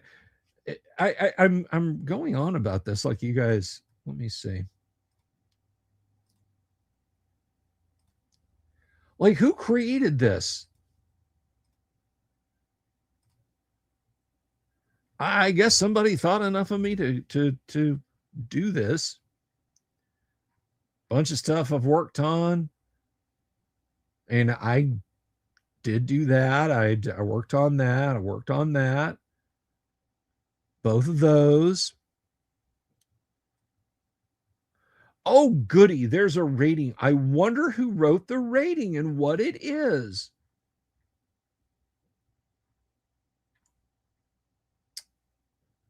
Let's see. Let's see if I can find one rating.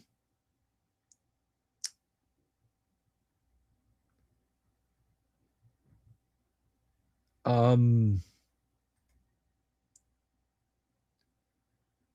9.5. Thank you, Conan MK. There's nothing.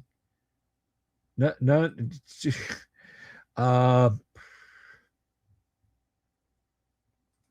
Click that. Nope. Doesn't do anything. I guess they just really liked it.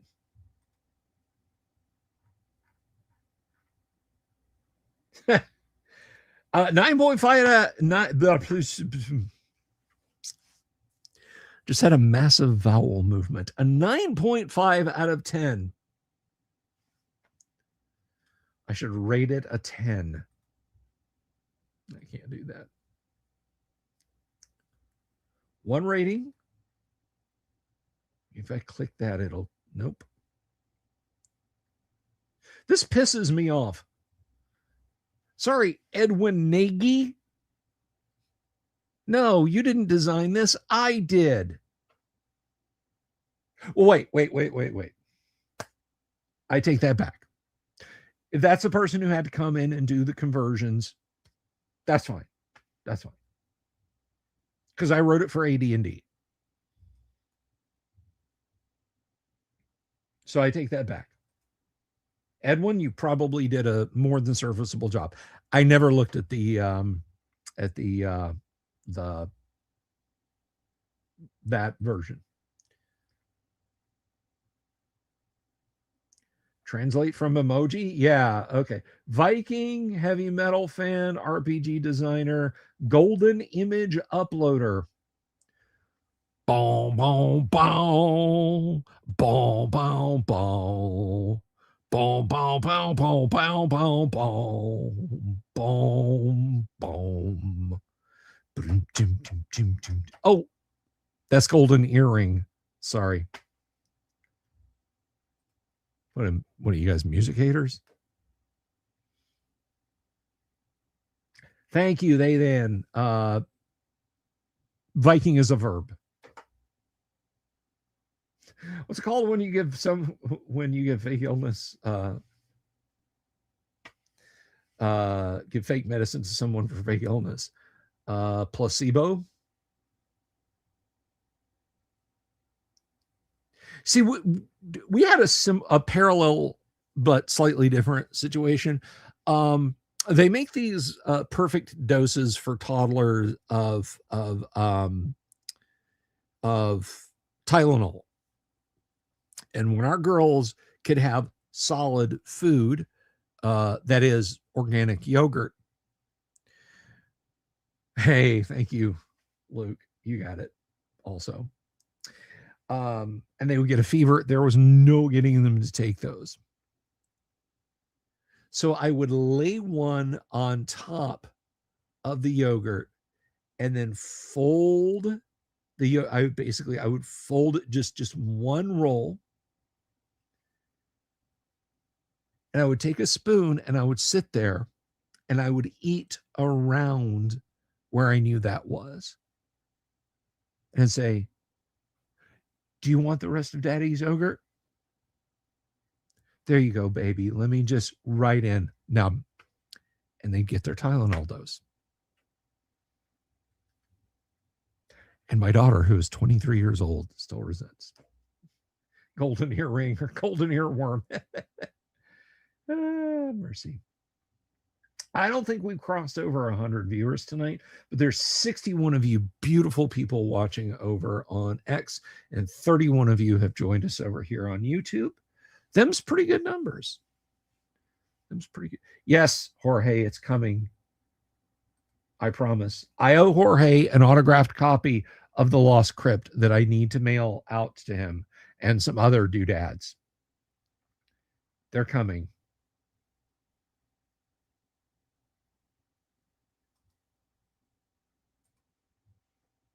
Japanese kid medicine is actually tasty to kids. That's bad. That's bad.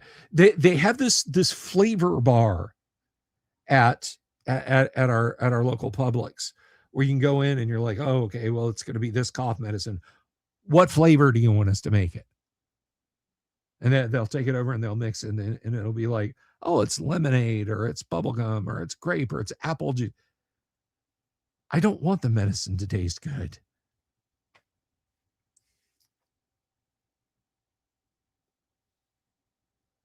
But I'll get that shipped out to you this coming week, Jorge, and everybody else's stuff that I still have yet to go. Now, one thing I'm going to tell you, die don't lie. And this, I'm not gainsaying you. I'm just pointing this out. But this is weird and embarrassing. Let's get rid of that.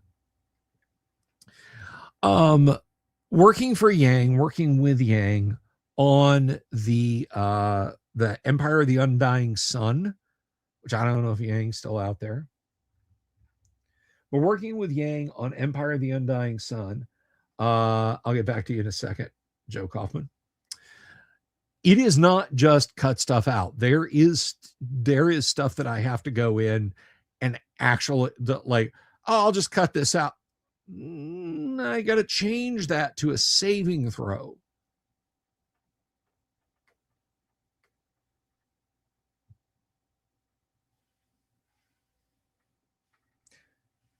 I understand, Shellback.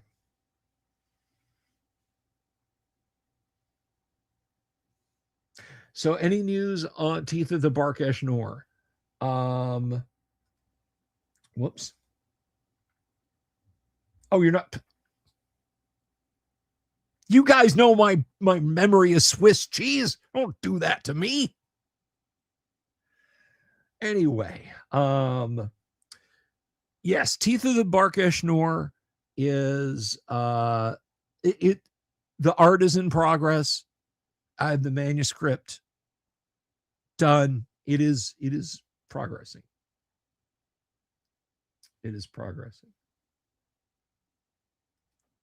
Shellback iota.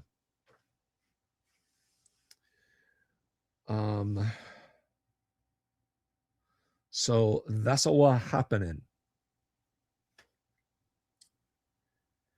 But I think yeah, that's about the long and short of it.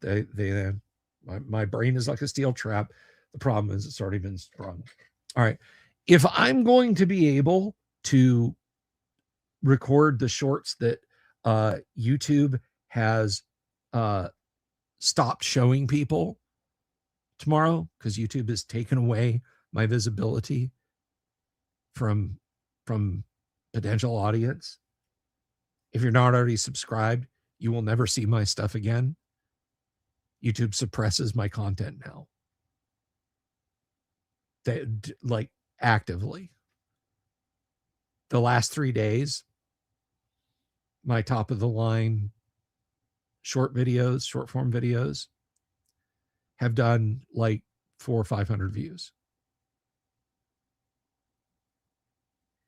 When I started doing them in November, I was hitting like 3,000 a day for a single video. They've decided that I'm not going to be the guy. So, but if I stop, my channel will sink without a trace. So I got to keep making videos that nobody will watch, just so YouTube knows I'm creating content. Because if I stop creating content, YouTube will extra not show my stuff to people. And do you know how demoralizing that is? To look up and to see every metric drop by 30%.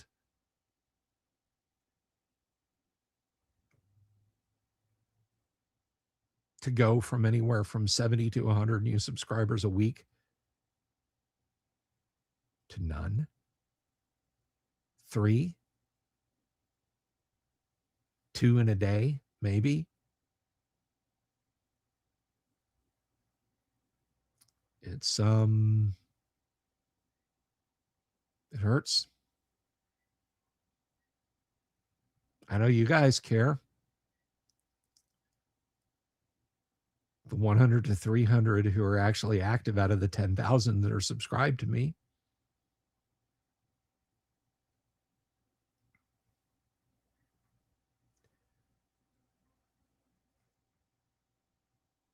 But I mean, it doesn't matter.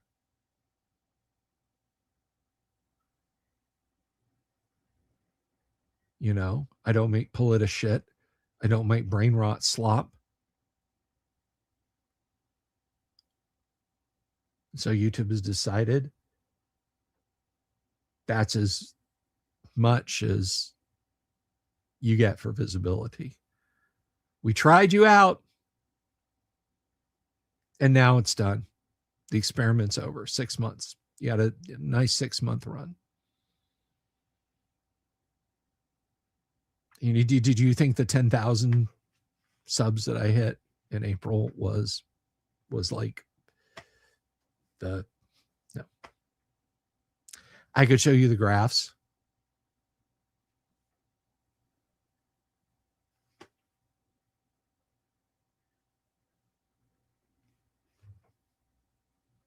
There's nothing to be done for it. I begged their little studio AI for solutions. We're not suppressing your stuff. That's not true at all. Here's the graphs. Oh, it looks like we're suppressing your stuff. Well, let me tell you why we're suppressing your stuff, but it's important not to get demoralized about it.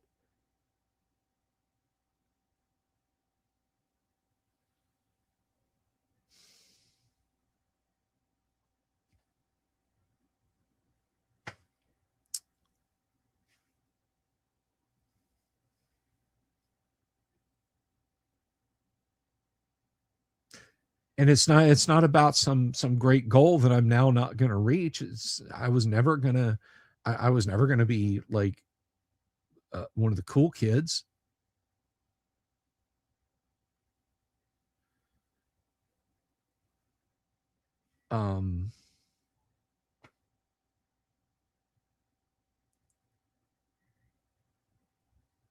But again, if I stop, it might implode.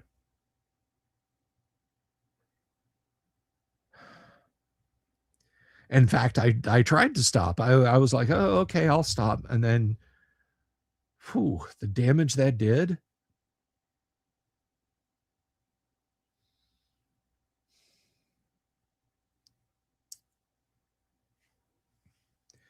So I started putting myself through the meat grinder again, doing 3 shorts a day, every day. And for a few weeks, 2 or 3 weeks, that worked. It was starting to move back up. The needle was moving again. I just thought it would take time to start ramping up again. And then in the last 3 days, it's just fallen off a cliff.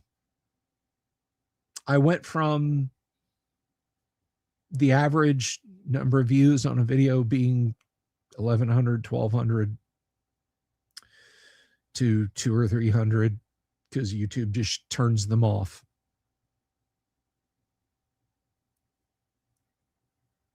And I get punished for making good quality stuff. If you have 100% views on a video, on a short, and your name is Bill Sylvie, that fucking video is doomed. 30 of you guys, probably you people right here in this live stream, will see that YouTube short. And once you've watched it and you all like it and you all watch it beginning to end, YouTube goes, holy shit, that's probably not nearly that good. Let's just take that out of rotation. All the D&D nerds that need to see it have seen it. We're not going to show that to the people who are scrolling, power wash videos and stolen content and memes and stolen content and cooking videos and stolen content and brain rots and stolen content. And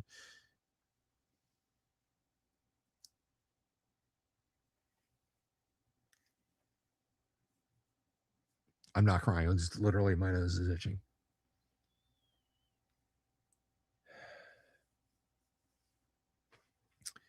And the hell of it is, like, I can't, there isn't a, I'll go in now and I'll change what I do and I'll thank you, Gloom Wizard. I mean, this is the first time I've ever seen you comment, or if you have commented before, I apologize for forgetting. Like I said, Swiss cheese memory.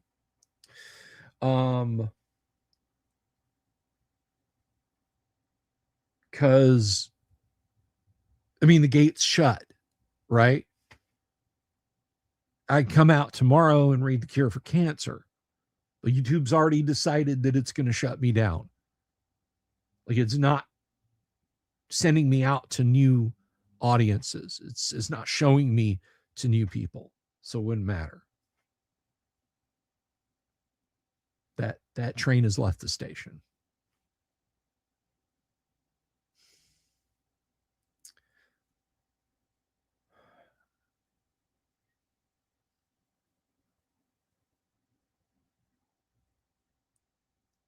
You know, all my metrics show that my stuff is quality. But at this point, their little AI saying, oh, your core audience is what's important and they love your stuff, is the equivalent of telling me, well, my mom thinks I'm handsome. Not that you guys don't matter, because you do.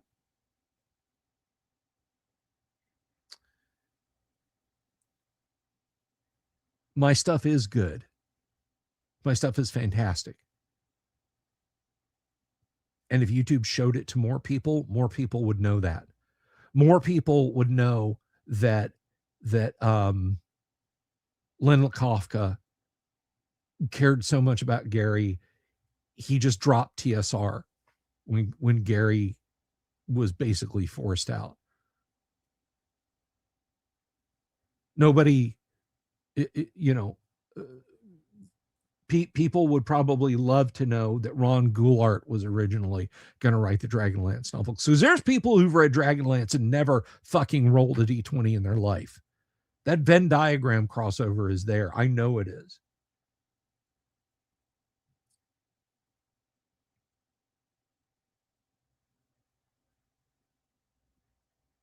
That's also true, Luke.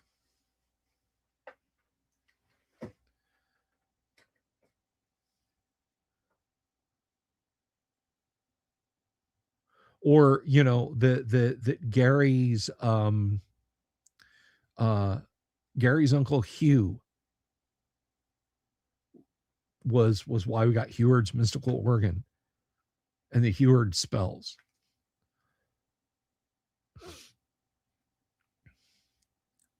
That Rob had one of his maps pinched for the second level of S3.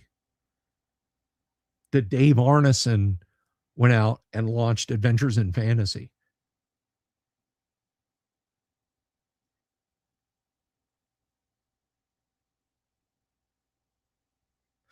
Joe, basically what I'm about to do is I'm about to go and make I'm going to make a super cut out of those videos. I'm going to make a super cut.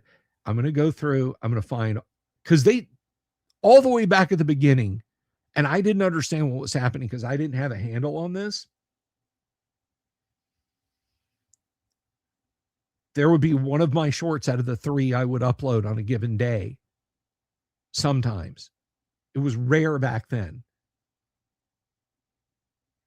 But there would be one short that would just come along and they would be like, yeah, no, the other 2 get like 3,000 a piece and this one's like 900 because we turned it off. I'm going to go find every one of those, download each one of them. I'm going to make a super cut. I'm going to make a super cut and call it the TSR history YouTube hid from you. The Dungeons and Dragons history that YouTube doesn't want you to see. Forbidden, secret, hidden. I'll hit it with every buzzword, with every nasty little clickbait tactic. And then you guys can see the ones that I know you haven't seen. Until I tweeted about the Dave Arneson video back from like April 9th, the total views on that thing were 30.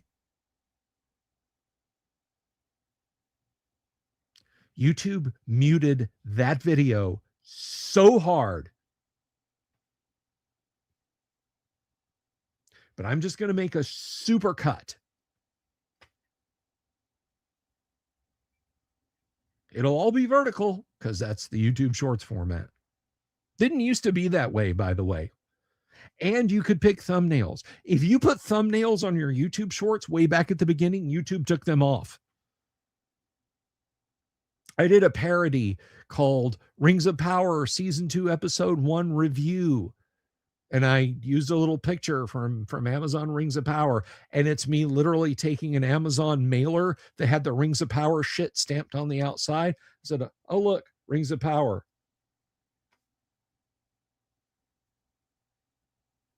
And then I open the trash can and throw it in. I said, there, that's better.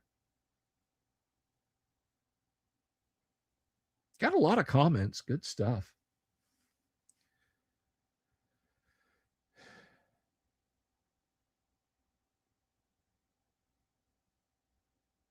Yeah, my channel is under attack. YouTube does not want you to see why Gary Gygax called Magic Missile Magic Missile.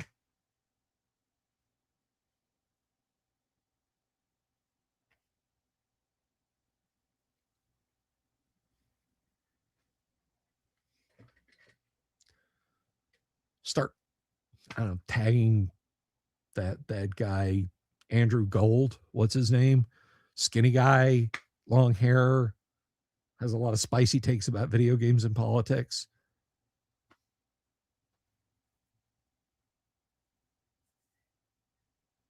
"30 views, David." And it had 30 views until I went to Twitter and Facebook and linked people to it. And linked to it on the Discord. And it crawled up to about 300.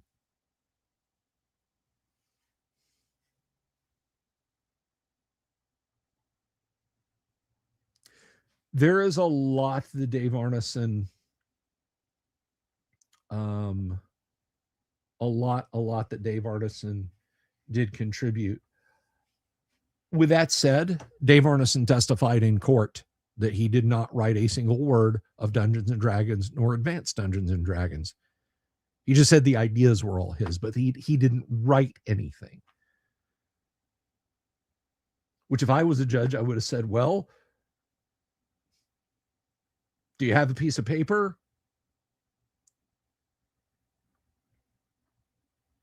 Thank you, Shellback.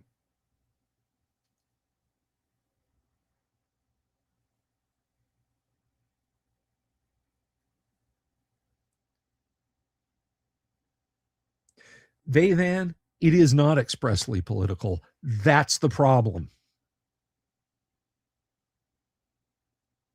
I abandoned raged bait. I abandoned culture wars.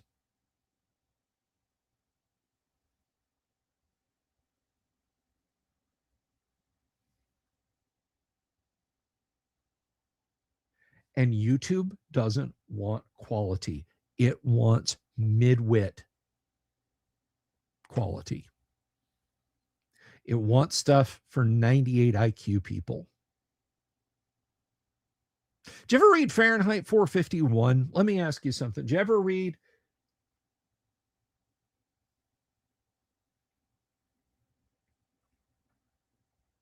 How's it the people want more of the clickbait Irish woman?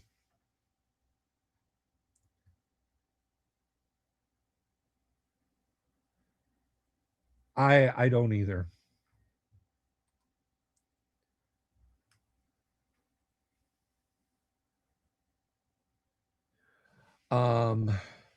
Anyway, to go back to what was I saying? Right.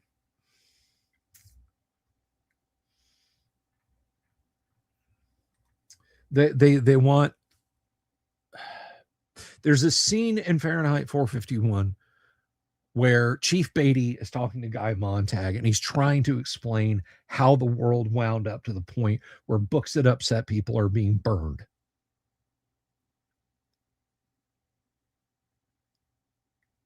And it's exactly why YouTube is functioning the way it does against me.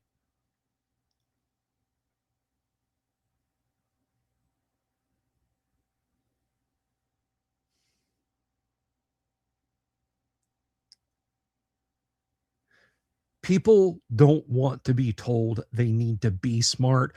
They want to be told they are smart and then get filled up with meaningless stuff. How much corn did Iowa produce last year? What's the capital of Washington State? How many pounds of rubber did Goodyear sell to Nike to make their shoes with?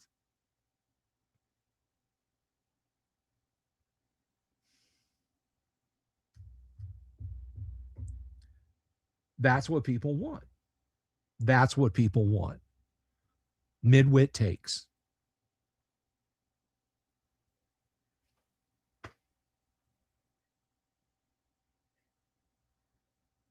They don't want to hear about Gary fighting for the soul of D&D.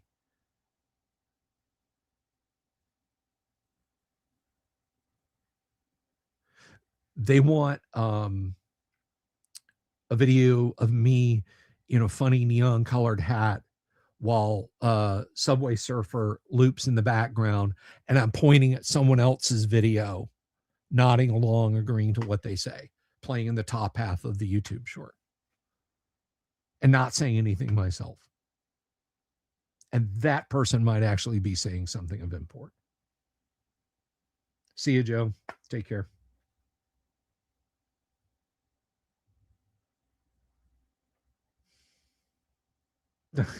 I love it, Luke. Oops.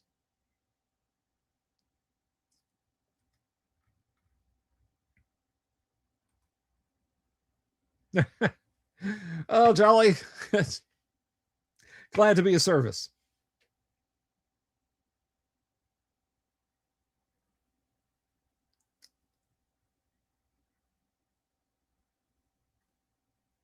That's the long and short of it. That's what I've been dealing with the last couple of days.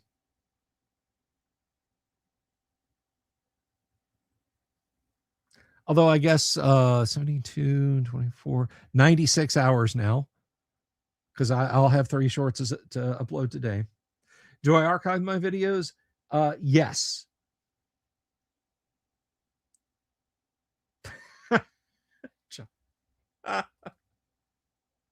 The Eloy.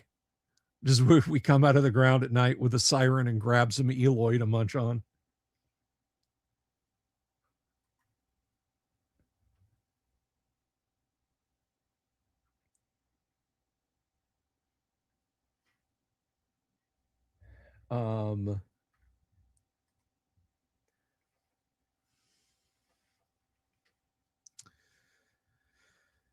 But Dave McCauley, do arc on my my videos live on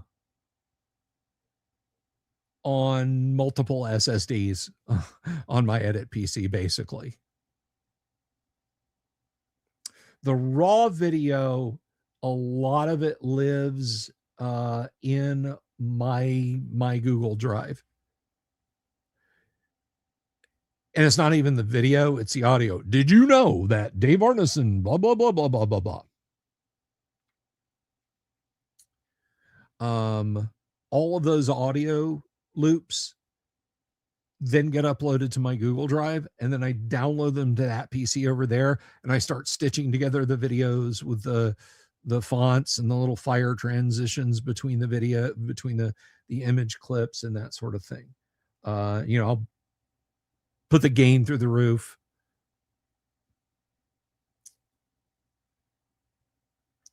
The lives. No, the lives are just on YouTube. I should download them, though. Thank you. Thank you, Jolly.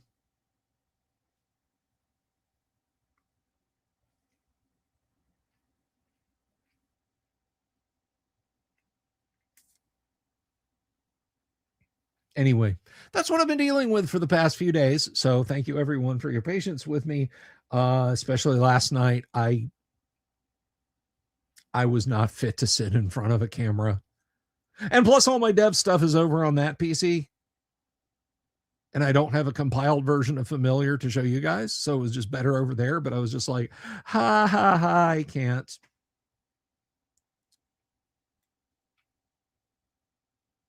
So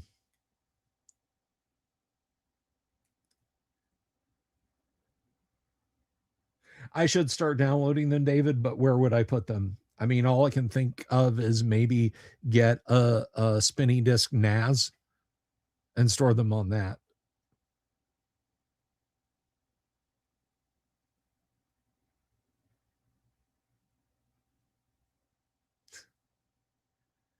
Shellback Bow.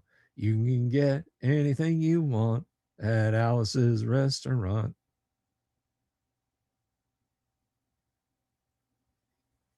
All right. I'm wrapping up tonight, guys. Thank you everyone for being here. Sorry to end on a bummer, on a bit of a down note. But there we are. Doc Flamingo, thanks for sticking it out for the last 2.5 years, brother. I appreciate that. And for the super RRTNZ, I really appreciate the super also. I'm gonna if I want to talk about legacy, tell you, have I ever heard of the YouTuber Grimdark? No, I haven't. Have I considered cocaine? No, I haven't. So on that note, I will let you guys go. Thank you for hanging out with me tonight. And now I'm going to play the little song about the owl bear. Peace. I love you all. Good night. Have you seen my owl bear?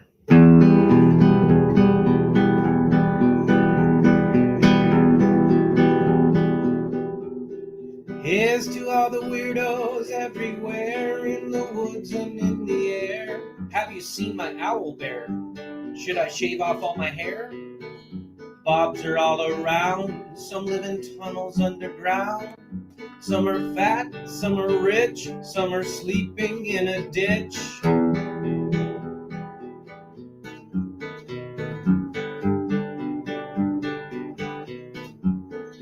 Can you ride a crooked horse without a saddle, way off course? Naked as a toad, all the way to Smoky Joe's. Have you seen the little creep driving fast in his little green Jeep?